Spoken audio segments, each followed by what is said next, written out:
ദേശാഭിമാനികളെ, ശ്രോതാക്കളെ, പ്രേക്ഷകരെ, ഏവർക്കും അന്തർധാരയിലേക്ക് സ്വാഗതം.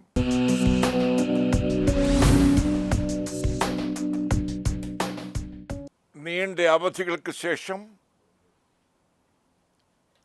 തെളിഞ്ഞ ആകാശം കണ്ടു തുടങ്ങിയ ഈ അവസരത്തിൽ അതീവ സങ്കീർണമായ ലോക സാഹചര്യങ്ങൾ നിലനിൽക്കുമ്പോൾ അന്തർധാര അതിനിടയിലൂടെ സഞ്ചരിക്കുകയാണ്. എടുത്തു പറയത്തക്ക നിരവധി സംഭവ പരമ്പരകൾ കേരളത്തിലും ഇന്ത്യയിലും ലോക സമൂഹത്തിലും സംഭവിച്ച ഒരു വാരമാണ് കടന്നുപോയത്, അഥവാ ഒരു പക്ഷമാണ് കടന്നുപോയത്. അതിലേക്ക് എല്ലാം കൂടി വാരി വലിച്ചിറങ്ങുന്നില്ല. കേരളീയർ വളരെ ആദരവോടെ കാണുന്ന ലോകത്തിലെ ഭക്തസമൂഹം ആദരവോടെ കാണുന്ന ശബരിമലയെ കേന്ദ്രമാക്കി വളരെ കാലങ്ങൾക്ക് മുമ്പ് ആരംഭിച്ച ചില സങ്കീർണമായ സാഹചര്യങ്ങൾ ഏറെക്കുറെ കെട്ടടങ്ങി എങ്കിൽ പോലും ശബരിമലയുടെ പേരിൽ കേന്ദ്രീകരിച്ച ചില സംഭവങ്ങൾ ഇന്നും ഒരു ശാപം പോലെ നമ്മുടെ നാട്ടിലെ വലയം ചെയ്തു നിൽക്കുന്ന സമയമാണ് ഇത്. ശബരിമലയ്ക്ക് അതൊന്നും ഒരു ശാപം അല്ല. പ്രളയം സൃഷ്ടിക്കുന്ന പ്രകൃതിക്ക്, കൊടുങ്കാറ്റ് സൃഷ്ടിക്കുന്ന പ്രകൃതിക്ക്, ബഠവാഗ്നി സൃഷ്ടിക്കുന്ന പ്രകൃതിക്ക്, കുത്തൊഴുക്ക് സൃഷ്ടിക്കുന്ന പ്രകൃതിക്ക്, കൊടും വരൾച്ച സൃഷ്ടിക്കുന്ന പ്രകൃതിക്ക് ഇതൊന്നും ഒരു വലിയ വിലങ്ങുതടി അല്ല. ഇതിനെയൊക്കെ അതിജീവിച്ച് കടന്നു കയറി പോകാൻ സാധിക്കുന്നതാണ് ലോകത്ത് ആത്മീയ ചൈതന്യവും ആത്മീയ വിശ്വാസവും എന്നത് ഒരു യാഥാർത്ഥ്യമാണ്. അതിന് മത, വ്യക്തി, പ്രദേശഭേദങ്ങളൊന്നും ഇല്ല. മറ്റെങ്ങുമില്ലാത്തവണ്ണം ശബരിമലയുടെ നേരെ എത്രയോ കാലങ്ങളായി നമുക്കറിയാം. 1954-55 കാലത്ത് ശബരിമല തീപിടുത്തമല്ല, അത് തീ വച്ചതാണെന്ന് ഏത് പൊട്ടക്കണനും അറിയാം. പക്ഷേ സമൂഹത്തിൽ നമ്മൾ പല മര്യാദകൾ പാലിക്കാനുള്ളത് കൊണ്ട് പ്രശ്നങ്ങൾ പ്രതിസന്ധിയിലൂടെ ഇവിടെ കാട്ടുതീയായി മാറാതിരിക്കാൻ വേണ്ടി ചിലതൊക്കെ ഭരണകൂടങ്ങൾക്ക് നിയന്ത്രിക്കേണ്ടി വരും. പല പ്രഖ്യാപനങ്ങളും ഒഴിവാക്കേണ്ടി വരും. പല വസ്തുതകളും ഗവൺമെൻറ്റിനും സമൂഹത്തിനും മറച്ചു വയ്ക്കേണ്ടി വരും. അങ്ങനെ എങ്ങനെയോ നിശബ്ദതയിലേക്ക് എത്തിപ്പെട്ടു ശബരിമല അഗ്നിക്കിരയായ സംഭവം. അത് അഗ്നിക്കിരയാക്കിയതാണ് എന്ന് അന്വേഷിച്ചവർക്കറിയാം. അതിൻ്റെ റിപ്പോർട്ട് മാത്രം ഇതുവരെ ഒരു ഗവൺമെൻറ് പ്രസിദ്ധീകരിക്കാൻ തയ്യാറായിട്ടില്ല. അത് അന്വേഷിപ്പിച്ച ഗവൺമെൻറ്റും അത് സെക്രട്ടേറിയറ്റിലെ ആഭ്യന്തര വകുപ്പിൻ്റെ അഥവാ മുഖ്യമന്ത്രിയുടെ കൺട്രോളിൽ ഉള്ള അലമാരിയുടെ അകത്ത് ഉറങ്ങുകയാണ് ഇപ്പോഴും, അഥവാ തപസ്സിരിക്കുകയാണ് വാത്മീകിയെപ്പോലെ. അതവിടെ ഇരിക്കട്ടെ. ശബരിമലയെ ചൊറിയാൻ പലരും തുടങ്ങിയിട്ട് എത്രയോ കാലങ്ങളായി. ചൊറിയാൻ തുടങ്ങിയ പലർക്കും അത് വേണ്ടായിരുന്നു എന്ന് പിന്നീട് ബുദ്ധി ഉദിച്ചു. അങ്ങനെ വരാം. ശബരിമലയുടെ നേരെയുള്ള ചൊറിച്ചിൽ അഴിച്ചുവിട്ടവർ തന്നെ അമർച്ച ചെയ്യാൻ തീരുമാനമെടുത്തിരിക്കുന്നത് നാം കാണുന്നതാണ് ഈ വർത്തമാനകാലം. ശബരിമലയുടെ നേരെ ഗോഗ്വാ വിളിച്ച് ആഞ്ഞടുത്ത പലരും ശബരിമലയെ ആഗോളവൽക്കരിക്കാൻ, ശബരിമലയുടെ പ്രശസ്തിയും യശസ്സും ലോകം മുഴുവൻ വീണ്ടും എത്തിക്കാൻ പരിശ്രമിക്കുന്നത് നാം കണ്ടതാണ്. മഹാകവി കുമാരനാശാൻ പറഞ്ഞതുപോലെ, ഇന്നലെ ചെയ്തോരബദ്ധം മർത്യർക്ക് ഇന്നത്തെ ആചാരമാകാം, നാളത്തെ ശാസ്ത്രം അതാകാം, അതിൽ മൂളായിക സമ്മതം രാജൻ. രാജൻ എന്ന് പറയുന്നത് ശ്രേഷ്ഠനായ വ്യക്തി എന്ന അർത്ഥത്തിലാണ്. ഭരണത്തിൻ്റെ നേതൃത്വം എന്ന നിലയിലും നമുക്കത് വ്യാഖ്യാനിക്കാം. വീഴ്ചകളിൽ ചെന്ന് വീണിട്ടുള്ള ഭരണകൂടങ്ങൾ അത് തിരുത്തുവാൻ തയ്യാറാകുന്നതാണ് ഏറ്റവും നല്ല ശുഭോദർക്കമായ കാരണം, സാഹചര്യം. അങ്ങനെ ഒരു സാഹചര്യമാണ് ഇപ്പോൾ കേരളത്തിൽ ഉണ്ടായിരിക്കുന്നത്. ലോകം മുഴുവൻ അറിയപ്പെടുന്ന ശബരിമല. ഈ ശബരിമലയ്ക്ക് നിരവധി ഐതിഹ്യങ്ങൾ ഉണ്ട്. ഒരു വനമധ്യത്തിൽ സംജാതമായ ക്ഷേത്രം, അവിടെ സാഹസികമായി എത്തിപ്പെടുന്ന ഭക്തജനങ്ങളുടെ പ്രവാഹ പ്രളയം, വളരെ ഭക്തിയോടുകൂടി ആരാധന കഴിഞ്ഞ് മടങ്ങുന്ന നാനാജാതി മതസ്ഥരായ ഭക്തജനങ്ങളുടെ സംതൃപ്തമായ പ്രവാഹം, ഇതെല്ലാം ചേർന്ന മഹിമകളുടെ സങ്കേതമാണ് ശബരിമല. ശബരി എന്ന വനവാസിയായ അമ്മ തപസ് ചെയ്തിരുന്ന നദീതീരം, ആ നദീ സംഗമത്തിൽ അടുത്ത് വനമധ്യത്തിൽ തപസ് ചെയ്ത അമ്മ, അവർക്ക് മഹാവിഷ്ണു തന്നെയായി വ്യക്തിവൽക്കരിച്ച, പുരുഷരൂപം ധരിച്ച അവതാര പുരുഷനായി ലോകവും ചരിത്രവും ഇതിഹാസവും വാഴ്ത്തുന്ന സാക്ഷാൽ ശ്രീരാമനെ നേരിട്ട് കാണാൻ കഴിയുന്നു. ശബരിയെ മാതാവായി ആദരിക്കുന്ന വലിപ്പത്തിലേക്ക് ശ്രീരാമൻ തൻ്റെ മഹിമ വ്യാപരിപ്പിക്കുന്നു. ശബരി കടിച്ച പഴത്തിൻ്റെ ബാക്കി ശ്രീരാമൻ വാങ്ങി കഴുകാതെ ആ അറ്റം മുറിച്ച് കളയാതെ കടിക്കുന്നു. ലക്ഷ്മണൻ ജ്യേഷ്ഠനെ അത് ഓർമ്മിപ്പിക്കാൻ ശ്രമിക്കുന്നു. ഇത് പ്രപഞ്ചത്തിൻ്റെ അമ്മയാണ് എന്ന് തിരിച്ചു പറഞ്ഞുകൊണ്ട് ശ്രീരാമൻ അതൊക്കെ സാധൂകരിക്കുന്നു. അങ്ങനെ മഹിമകൾ നിറഞ്ഞ ചരിത്ര സംഭവങ്ങളുടെ, ചരിത്രാതീത കാലത്തെ സംഭവങ്ങളുടെ ഒരു മഹാപൂരമാണ് ശബരിമല സങ്കേതം. അത് മതഭേദമില്ലാത്ത ജനസമൂഹത്തിൻ്റെ ഒരു ആരാധനാ കേന്ദ്രം ആണ്. ഒരു ഹൈന്ദവ ക്ഷേത്രം സർവമതസ്ഥർക്കും ഒന്ന് പ്രാർത്ഥിച്ചു പോകത്തക്കവണ്ണം തുറന്നു കൊടുത്തിരിക്കുന്ന സങ്കേതം അപൂർവങ്ങളിൽ അപൂർവമായ ശബരിമല മാത്രമാണ് എന്ന് പറയാം. മറ്റു ചില ചെറിയ ക്ഷേത്രങ്ങളും അങ്ങനെ ഉണ്ട്.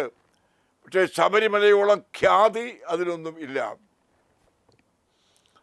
ആ ശബരിമലയെ കെടുത്താൻ ചിലരൊക്കെ ശ്രമിച്ചു. അത് തെറ്റാണെന്ന് അത് സംഘടിപ്പിച്ചവർക്ക് മാനസാന്തരം ഉണ്ടായി. ലോകത്തിലെ ഏറ്റവും വലിയ പരിഹാരം മാനസാന്തരം ആണ്. മനസ്സിൻ്റെ അധികാരത്തിൻ്റെ തീവ്രതയും തീഷ്ണതയും ചേർന്ന ധിക്കാരപരമായ പ്രളയസമാനമായ പ്രവാഹം നിയന്ത്രിക്കപ്പെടേണ്ടതാണെന്ന് അവർക്ക് തന്നെ തോന്നുമ്പോൾ ഉദയം ചെയ്യുന്ന ഒരു പുതിയ സാഹചര്യത്തിൻ്റെ അന്തർനിഗൂഹിതമായ ശക്തി വൈശിഷ്ട്യമാണ് മാനസാന്തരം. ആ മാനസാന്തരത്തോടെ ഭരണകൂടങ്ങളും ഭരണകൂടത്തെ നയിക്കുന്ന പ്രസ്ഥാനങ്ങളും ശബരിമലയെ ആദരിക്കപ്പെടേണ്ടതാണ് എന്ന നിലയിലേക്കും നിഗമനത്തിലേക്കും എത്തിപ്പെട്ട് കഴിഞ്ഞു.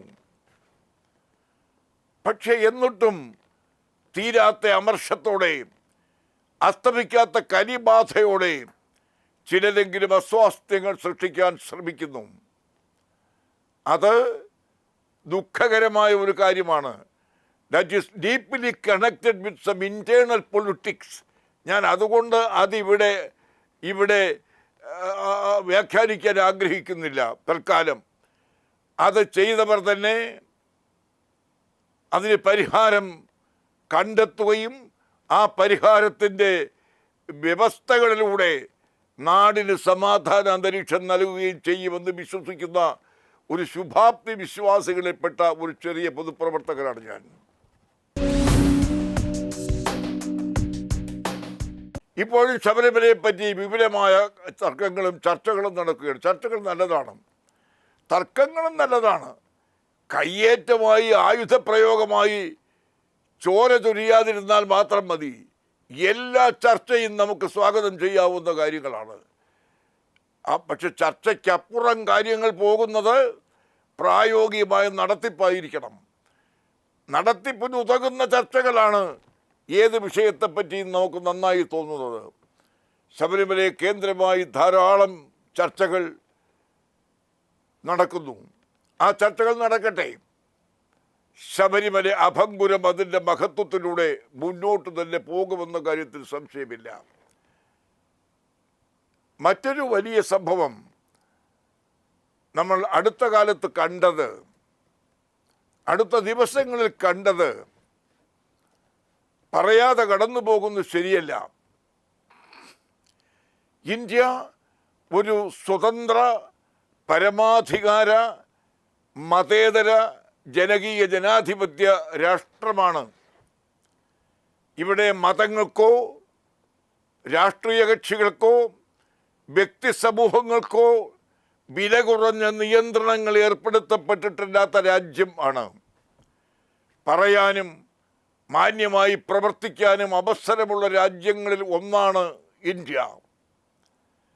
ഇത് നാം നേടിയെടുത്തത് ബ്രിട്ടീഷുകാരുടെ ഏകാധിപത്യത്തിൻ്റെ പിടിയിൽ നിന്നാണ്.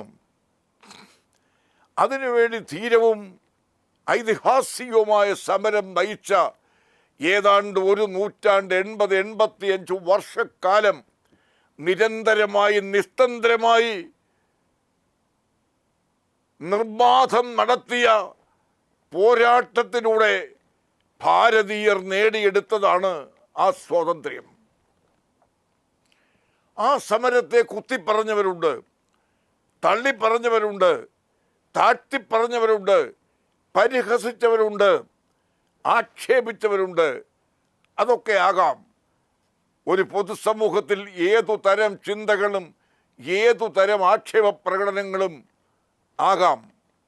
പക്ഷേ മാനുഷികതയുടെ മഹാമൂല്യങ്ങളെയും നാടിൻ്റെ അന്തസ്സത്തെയും ആക്രമിക്കാതെ കടന്നു പോകുന്നതാണ് പരമാവധി മാന്യത.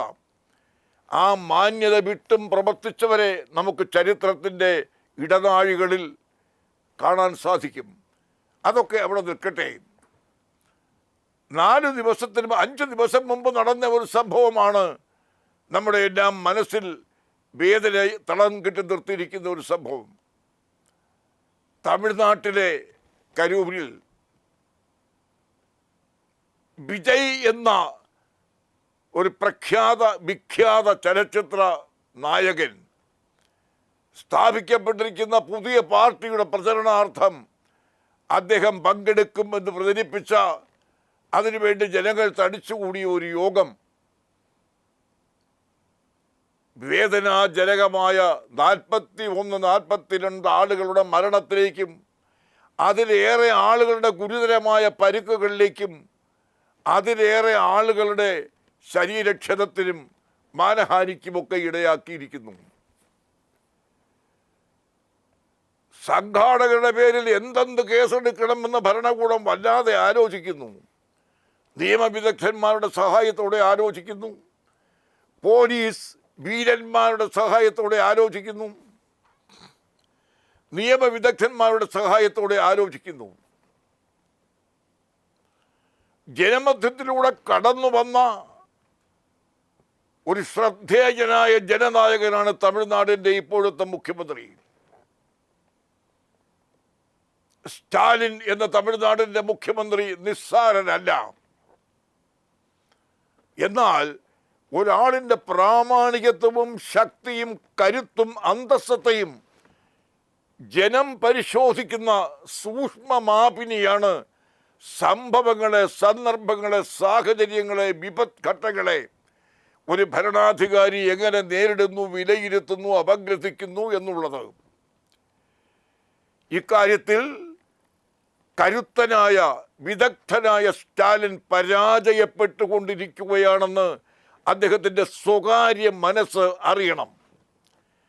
അധികാരമുള്ളവരുടെ മുൻപിൽ പരിസരങ്ങളിൽ നിയമജ്ഞന്മാർ, വിദഗ്ധന്മാർ, പണ്ഡിതന്മാർ, ഉപദേഷ്ടാക്കൾ, ഉപദേശികൾ, ബുദ്ധിജീവികൾ ഇവരെല്ലാം അടിഞ്ഞുകൂടും.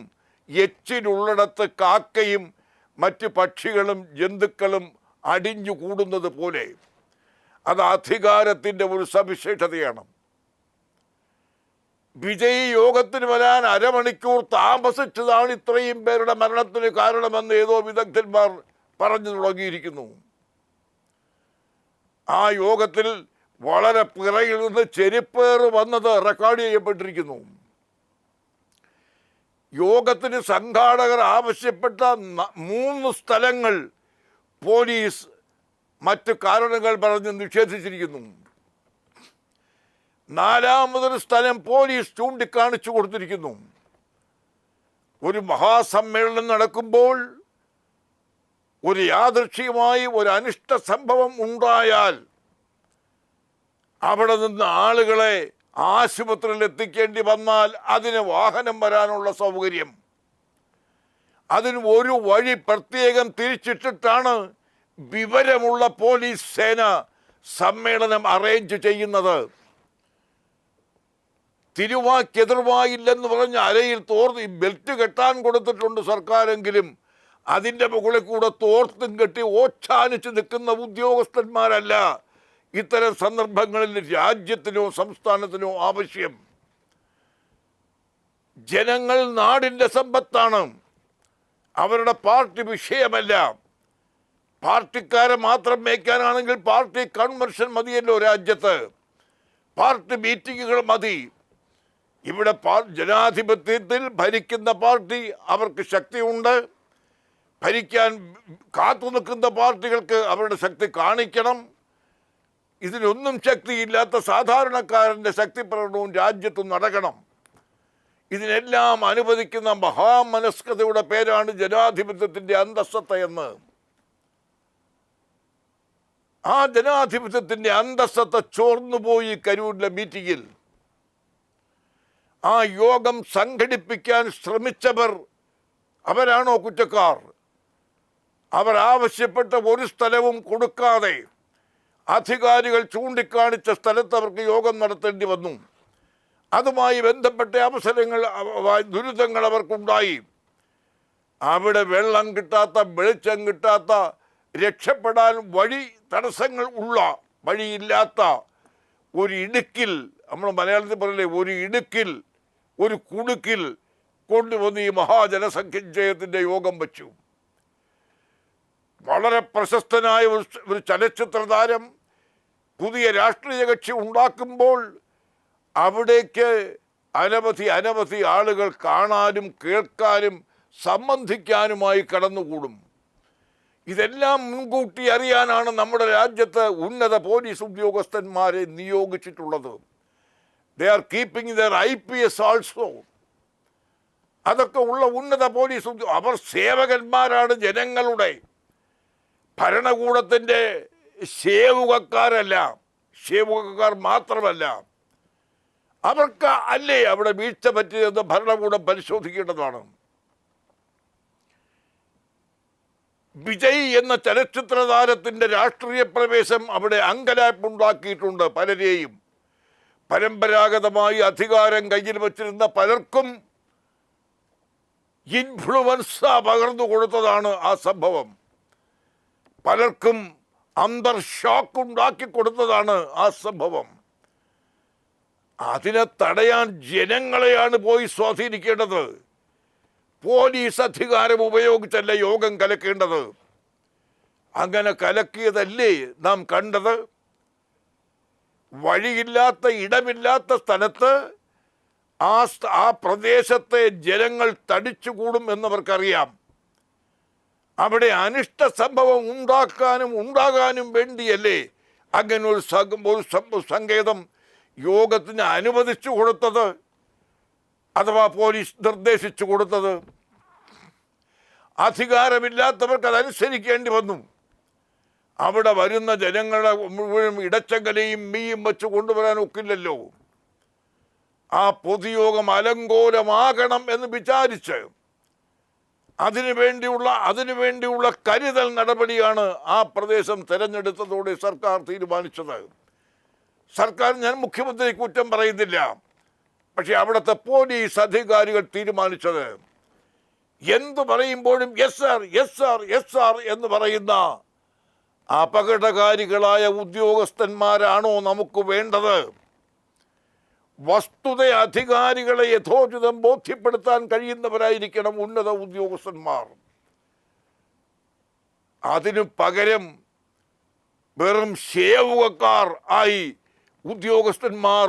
ഉന്നത ഉദ്യോഗസ്ഥന്മാർ മാറിയതിൻ്റെ ദുരന്തമാണ് നാം തമിഴ്നാട്ടിൽ കണ്ടത്.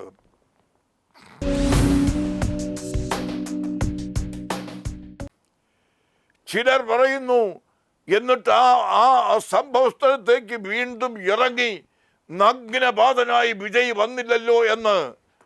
വന്നാൽ അദ്ദേഹത്തിനും പട്ടടം ഒരുക്കേണ്ടി വരുമായിരുന്നു. അതല്ലേ സത്യം?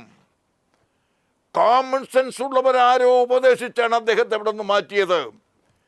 ഈ തിരക്കിൽ പെടുത്തി അദ്ദേഹത്തെയും വകവരുത്താൻ കഴിയുമായിരുന്നു. ആ മഹാപ്രളയത്തിൽ അദ്ദേഹം വന്നു പെട്ടിരുന്നു എങ്കിൽ എതിർക്കുന്നവർക്ക് കൂടി സംരക്ഷണം കൊടുക്കുവാനും വിയോജിക്കുന്നവർക്ക് കൂടി പരിരക്ഷ കൊടുക്കാനും നിഷേധിക്കുന്നവർക്ക് കൂടി മാന്യത നൽകാനും സാധിക്കുന്ന മഹത്തായ ഒരു തത്വസംഹിതയുടെ അന്തർധാരയാണ് വാസ്തവത്തിൽ ജനാധിപത്യത്തിൻ്റെ സത്ത. അതൊക്കെ പിച്ച് ചീന്തി എറിയപ്പെട്ടിരിക്കുന്നു. അവിടെ നടന്ന കാര്യം ബഹുമാനപ്പെട്ട മദ്രാസ് ഹൈക്കോടതി പരിഗണിച്ചുകൊണ്ടിരിക്കുന്ന ഒരു സന്ദർഭമാണ് ഇത്. ബഹുമാനപ്പെട്ട കോടതിക്ക് വിവേകപൂർവ്വം തീരുമാനമെടുക്കാനുള്ള പ്രാപ്തിയും അന്തസ്സത്തയും ഉണ്ട്. അതിനെക്കുറിച്ച് കോടതിയുടെ സശ്രദ്ധ പരിഗണനയിലിരിക്കുന്ന ഒരു കാര്യത്തെക്കുറിച്ച് കൂടുതൽ അഭിപ്രായ പ്രകടനം നടത്തുന്നത് ഔചിത്യമല്ല, മര്യാദയുമല്ല. ഞാൻ അതിൽ തുനിയുന്നില്ല. നിർഭാഗ്യകരമായ മറ്റൊരു സംഘർഷാവസ്ഥ എന്ന് പറഞ്ഞുകൂടെങ്കിലും ഒരു ചർച്ചാ വിഷയം കേരളത്തിൽ അരങ്ങേറി നടക്കുകയാണ്. നായർ സർവീസ് സൊസൈറ്റിയെ പാഠം പഠിപ്പിക്കാനും മര്യാദ പഠിപ്പിക്കുവാനും പാകത പഠിപ്പിക്കുവാനും അങ്ങനെ പലതരത്തിൽ പല സങ്കേതങ്ങളിൽ നിന്ന് ആളുകൾ ഇറങ്ങി തിരിച്ചിരിക്കുകയാണ്. വിമർശിക്കുന്നവർ ഒന്ന് ഓർമ്മിക്കണം, നായർ സർവീസ് സൊസൈറ്റി ഒരു രാഷ്ട്രീയ കക്ഷിയല്ല. നായർ സർവീസ് സൊസൈറ്റി രാഷ്ട്രീയ ലക്ഷ്യങ്ങളോടെ സ്ഥാപിക്കപ്പെട്ടതല്ല. നാടിൻ്റെ മഹത്തായ താല്പര്യങ്ങൾ സംരക്ഷിക്കുവാൻ ഒരു സമൂഹത്തെ പ്രത്യേകം ശ്രദ്ധാപൂർവം സജ്ജമാക്കുന്നതിന് നിശ്ചയിക്കപ്പെട്ട സംവിധാനങ്ങളുടെ ഒരു പരിപൂർണതയാണ് നായർ സർവീസ് സൊസൈറ്റി എന്ന പ്രസ്ഥാനം. 1914 14 മഹത്തുക്കൾ ചേർന്ന് മഹാനായ മന്നത്ത് പത്മനാഭൻ്റെ നേതൃത്വത്തിൽ ആ പ്രസ്ഥാനം ആരംഭിക്കുമ്പോൾ തന്നെ പ്രഖ്യാപിക്കപ്പെട്ട നയപരിപാടികളുണ്ട്. മറ്റൊരാളുടെയും മാന്യത ചോദ്യം ചെയ്യാതെ, ഒരു സമുദായത്തിൻ്റെയും അന്തസ്സിനെ ചോദ്യം ചെയ്യാതെ, മറ്റു സമൂഹങ്ങളുടെ അന്തസ്സ് ചൊറിഞ്ഞ് മലീമസമാക്കാതെ പ്രതിസന്ധി അനുഭവിക്കുന്ന ഈ പ്രത്യേക സമുദായത്തിൻ്റെ നാനാമുഖമായ വളർച്ചയ്ക്കും അതുവഴി രാജ്യത്തെ എല്ലാ വിഭാഗങ്ങൾക്കും ക്ഷേമൈശ്വര്യങ്ങൾ സംഭാവന ചെയ്യുന്നതിന് ആവശ്യമായ പരിപാടികൾ ഒരുക്കുന്നതിനും വേണ്ടി നിശ്ചയിക്കപ്പെട്ടതാണ് ആ പദ്ധതി. ദേശീയ സ്വാതന്ത്ര്യ സമരത്തിൻ്റെ മുന്നണി പോരാളിയായിരുന്ന ശ്രീ കേളപ്പൻ ഉൾപ്പെടെ അദ്ദേഹം പ്രസിഡന്റായി സ്ഥാപിക്കപ്പെട്ട ആ പ്രസ്ഥാനം മഹത്തായ ദേശീയ ലക്ഷ്യങ്ങൾക്ക് വേണ്ടി മാത്രം ഇന്നോളം പൊരുതുകയും പെരുമാറുകയും ശബ്ദിക്കുകയും ചെയ്തുകൊണ്ടിരിക്കുന്ന ഒരു പ്രസ്ഥാനമാണ്. ശ്രീ സുകുമാരൻ നായർ അതിൻ്റെ പ്രധാനപ്പെട്ട ചുമതലക്കാരനാണ്. നായർ സർവീസ് സൊസൈറ്റിയുടെ ജനറൽ സെക്രട്ടറി എന്ന നിലയ്ക്ക് ആ പ്രസ്ഥാനത്തെ പൂർവഗാമികൾ നയിച്ച പാതയിലൂടെ, മര്യാദയിലൂടെ, കീഴ്വഴക്കങ്ങളിലൂടെ എങ്ങനെ നയിക്കണമെന്ന് അദ്ദേഹത്തിന് അറിയാം. അദ്ദേഹം ഒരു മാനസിക രോഗിയല്ല. അദ്ദേഹത്തിന് ചിത്തഭ്രമം വന്നിട്ടില്ല. അദ്ദേഹത്തിന് ഓർമ്മക്കുറവ് ബാധിച്ചു തുടങ്ങിയിട്ടില്ല. അദ്ദേഹം നന്നായി ആ സമുദായത്തിൻ്റെ സദസ്സിനെ അംഗീകരിച്ചുകൊണ്ടും ശ്രദ്ധിച്ചുകൊണ്ടും മാനിച്ചുകൊണ്ടും മുന്നോട്ട് പോകുന്ന വ്യക്തിയാണ്. ആ സമുദായത്തിന് കളങ്കമുണ്ടാകരുതെന്നും ആ സമുദായത്തിൻ്റെ പ്രവർത്തനങ്ങൾ വഴി രാജ്യത്തിന് ആപത്തും മര്യാദകേടും ഉണ്ടാകരുതെന്നും നിർബന്ധിക്കപ്പെട്ട ഒന്നാണ് ആ പ്രസ്ഥാനം. ആ പ്രസ്ഥാനത്തെ ഏതെങ്കിലും രാഷ്ട്രീയ കക്ഷിയുടെ ഭാഷയിലോ രാഷ്ട്രീയ കക്ഷിയുടെ പോഷക സംഘടന എന്നതിലേക്കോ കാണാൻ പാടില്ല. സർവീസ് സൊസൈറ്റിക്ക് അതിപ്രധാനം സർവീസ് സൊസൈറ്റിയാണ്. സർവീസ് സൊസൈറ്റിയുടെ കാര്യങ്ങൾ നടത്തുകയും നയിക്കുകയും ചെയ്യുകയാണ് അതിൻ്റെ ചുമതലക്കാരൻ്റെ ആദ്യത്തെയും അവസാനത്തെയും ബാധ്യതയും കടമയും. അത് ചെയ്തുകൊണ്ടിരിക്കുന്ന അദ്ദേഹത്തിന് ഏതെങ്കിലും ഒരു രാഷ്ട്രീയ കക്ഷിയുടെ അടിമയാകാൻ സാധിക്കുകയില്ല. എന്നാൽ വിമർശിക്കുന്നവർ ഒരു കാര്യം ആലോചിക്കണം. കേരളം പിടിവിട്ട് കോൺഗ്രസിൻ്റെ കയ്യിൽ നിന്ന് വിട്ട് കമ്മ്യൂണിസ്റ്റ് പാർട്ടിയുടെ പിടിയിലേക്ക് അമർന്ന് ഈ സംസ്ഥാനത്തിൻ്റെ ഭരണം 57 അവരുടെ കൈകളിൽ പെട്ട് ഈ നാട് അരാജകത്വത്തിലേക്ക് ഒഴുകിയെത്തിയപ്പോൾ നാടിൻ്റെ രക്ഷയ്ക്കും മനുഷ്യ സമൂഹത്തിൻ്റെ രക്ഷയ്ക്കും ഓടിയെത്ത നേതാവാണ്, നായകനാണ് മന്തത്ത് പത്മനാഭൻ. കുളത്തിങ്കൽ പോത്തനുമായി ഈ വിഷയം സംസാരിച്ചു. നമ്പൂരിപ്പാടിൻ്റെ ഗവൺമെൻറ് വഴിവിട്ടു പോകുന്നു, എന്തു ചെയ്യണമെന്ന്. നമുക്ക് ചെയ്യേണ്ട കാര്യങ്ങൾ അവർ ഒരുമിച്ച് ആലോചിച്ചു. അവർ ആന്ധ്രപ്പേരെ കണ്ടു, കാര്യങ്ങൾ ആലോചിച്ചു. കേരളത്തിലെ മഹാന്മാരായ ബിഷപ്പ് തിരുമേനിമാരെ കണ്ടു, കാര്യങ്ങൾ ആലോചിച്ചു. മുസ്ലിം സമുദായത്തിൻ്റെ സമാരാധ്യ നേതാക്കന്മാരെ കണ്ടു, കാര്യങ്ങൾ ആലോചിച്ചു. ശ്രീ ആർ ശങ്കർ എന്ന അതികായനായ SNDPയുടെയും കോൺഗ്രസിൻ്റെയും നേതാവിനെ കണ്ടു, കാര്യങ്ങൾ ആലോചിച്ചു. ഈ രാജ്യത്തെ പട്ടികജാതി പട്ടികവർഗ സമൂഹത്തിൻ്റെ തലതൊട്ടപ്പന്മാരായ നേതാക്കന്മാരെ അദ്ദേഹം കണ്ടു. എല്ലാ തലത്തിലും ആലോചിച്ചുകൊണ്ടാണ് അതിക്രമത്തിൻ്റെ പ്രഹേളിക തീർത്ത കമ്മ്യൂണിസ്റ്റുകാരനെ നേരിടാൻ, നിങ്ങൾ ഓർക്കുക, സാഹസിക വിപ്ലവത്തിലൂടെ അധികാരം വെട്ടിപ്പിടിച്ചെടുത്ത കമ്മ്യൂണിസ്റ്റുകാരൻ അധികാരം കിട്ടിയാൽ ഇറക്കിവിടാൻ ആർക്കും കഴിയാത്ത കാലഘട്ടത്തിൽ, ലോകം മുറച്ച് കമ്മ്യൂണിസം പെരുമ്പറ കൊട്ടു നിൽക്കുന്ന കാലത്ത്, ഇന്ത്യയുടെ തെക്കേ അറ്റത്തുള്ള ഒരു ചെറിയ സംസ്ഥാനത്തിലെ സായുധ വിപ്ലവം ഒന്നും നടത്താതെ, ഏതെങ്കിലും പീരങ്കിപ്രയോഗം നടത്താതെ ഒരു കമ്മ്യൂണിസ്റ്റ് ഗവൺമെൻറ്റിനെ വിറപ്പിച്ച് വഴിയിൽ ഇറക്കി വിടാൻ കുളത്തിങ്കൽ പോത്തനുമായി ഈ വിഷയം സംസാരിച്ചു. നമ്പൂരിപ്പാടിൻ്റെ ഗവൺമെൻറ് വഴിവിട്ടു പോകുന്നു, എന്തു ചെയ്യണമെന്ന്. നമുക്ക് ചെയ്യേണ്ട കാര്യങ്ങൾ അവർ ഒരുമിച്ച് ആലോചിച്ചു. അവർ ആന്ധ്രപ്പേരെ കണ്ടു, കാര്യങ്ങൾ ആലോചിച്ചു. കേരളത്തിലെ മഹാന്മാരായ ബിഷപ്പ് തിരുമേനിമാരെ കണ്ടു, കാര്യങ്ങൾ ആലോചിച്ചു. മുസ്ലിം സമുദായത്തിൻ്റെ സമാരാധ്യ നേതാക്കന്മാരെ കണ്ടു, കാര്യങ്ങൾ ആലോചിച്ചു. ശ്രീ ആർ ശങ്കർ എന്ന അതികായനായ SNDPയുടെയും കോൺഗ്രസിൻ്റെയും നേതാവിനെ കണ്ടു, കാര്യങ്ങൾ ആലോചിച്ചു. ഈ രാജ്യത്തെ പട്ടികജാതി പട്ടികവർഗ സമൂഹത്തിൻ്റെ തലതൊട്ടപ്പന്മാരായ നേതാക്കന്മാരെ അദ്ദേഹം കണ്ടു. എല്ലാ തലത്തിലും ആലോചിച്ചുകൊണ്ടാണ് അതിക്രമത്തിൻ്റെ പ്രഹേളിക തീർത്ത കമ്മ്യൂണിസ്റ്റുകാരനെ നേരിടാൻ, നിങ്ങൾ ഓർക്കുക, സാഹസിക വിപ്ലവത്തിലൂടെ അധികാരം വെട്ടിപ്പിടിച്ചെടുത്ത കമ്മ്യൂണിസ്റ്റുകാരൻ അധികാരം കിട്ടിയാൽ ഇറക്കിവിടാൻ ആർക്കും കഴിയാത്ത കാലഘട്ടത്തിൽ, ലോകം മുറച്ച് കമ്മ്യൂണിസം പെരുമ്പറ കൊട്ടു നിൽക്കുന്ന കാലത്ത്, ഇന്ത്യയുടെ തെക്കേ അറ്റത്തുള്ള ഒരു ചെറിയ സംസ്ഥാനത്തിലെ സായുധ വിപ്ലവം ഒന്നും നടത്താതെ,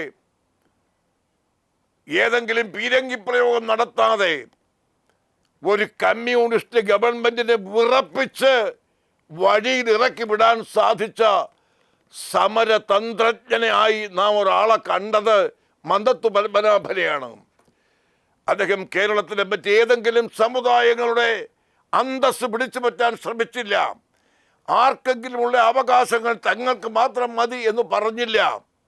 അദ്ദേഹം ഇടയ്ക്ക് പറഞ്ഞു പോയ ഒറ്റ കാര്യം, ദാരിദ്ര്യം അനുഭവിക്കുന്നവരെ വിലയിരുത്തേണ്ടതും കാണേണ്ടതും ജാതിയുടെ പേരിലല്ല. ആ ഒറ്റ അപകടം മാത്രമേ മന്നത്ത് പത്മനാഭൻ്റെ പുറത്ത് ആരോപിക്കാനുള്ളൂ. അത് പറഞ്ഞ മന്നത്ത് പത്മനാഭൻ സഹിഷ്ണുതയോടെ എല്ലാ അനുഭവങ്ങളും സഹിച്ചുകൊണ്ട് ഈ നാടിൻ്റെ ഭരണം തിരിച്ച് പിടിച്ച് കോൺഗ്രസിൻ്റെ നേതൃത്വമുള്ള ഐക്യ ജനാധിപത്യ മുന്നണിയെ ഏൽപ്പിക്കാൻ നേതൃത്വം വഹിച്ചവരിൽ മുൻപൻ മന്നത്ത് പത്മനാഭനായിരുന്നു. ഓർത്തുകൊണ്ടായിരിക്കണമേ ഈ പ്രഖ്യാപനങ്ങളെന്ന് അറിയിച്ചുകൊണ്ട് അന്തർധാര തൽക്കാലം വിരമിക്കുന്നു. നമസ്കാരം. ജയ് ഹിന്ദ്.